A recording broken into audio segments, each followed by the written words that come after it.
ကိုမေးချင်တဲ့မေးခွန်းတစ်ခုကိုအာရုံစူးစိုက်ပြီးတော့မေးလိုက်ပါနော်အဲ့ဒီအတွက်အဖြေကဘယ်လိုကြမလဲဆိုတာကိုပန်ချူလန်လေးမှာကြည့်ပေးပါမယ်နော်မေးချင်တဲ့မေးခွန်းက yes or no ဖြစ်ဖို့တော့လိုအပ်ပါတယ်yes ဖြစ်မလား no ဖြစ်မလားမသိဘူးဖြစ်မလား maybe ဖြစ်မလား try again ဖြစ်မလားဒါကိုကြည့်ရမှာပေါ့နော်ခုမေးထားတဲ့မေးခွန်းလေးနဲ့ပတ်သက်ရင်ပန်ချူလန်လေးဘက်ကဖြေပေးထားတာကတော့ yes ဆိုတဲ့အဖြေကိုတိတိကျကျလေးဖြေပေးထားတယ်နော်အဲ့တော့မေးခွန်းလေးပေါ်မှာ yes ကြတယ်ဆိုတာကဘယ်လိုနည်းနံသားသမီးတွေအတွက်ပြောထားတာလဲဆိုတာကိုဆက်ပြီးတော့ကြည့်ပေးပါမယ်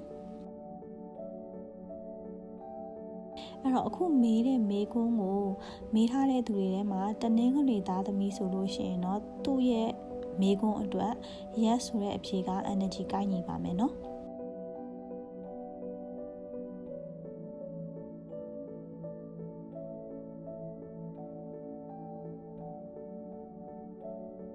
နောက်ဒီမေးခွန်းကိုမေးထားတဲ့သူတွေထဲမှာလည်းဗုဒ္ဓဟူးသားသမီးတွေသို့မဟုတ်ယာဟုသားသမီးတွေပါမယ်ဆိုရင်လည်းသူတို့မေးတဲ့မေးခွန်းအတွက် yes ဆိုတဲ့အဖြေကိုကြားပါတယ်เนาะ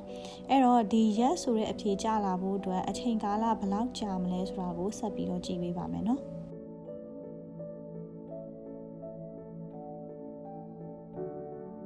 တနင်္ဂနွေသားသမီးတွေဗုဒ္ဓဟူးသားသမီးယာဟုသားသမီးတွေမေးထားတဲ့မေးခွန်းကို yes ကြတယ်ဆိုတဲ့နေရာမှာအချိန်ကာလအပြင်ဘယ်လောက်ကြာမလဲဆိုတော့ကိုယ့်ဘက်ကိုကြာပါတယ်တေချာအောင်လို့ထပ်ကြည့်ပေးပါမယ်နော်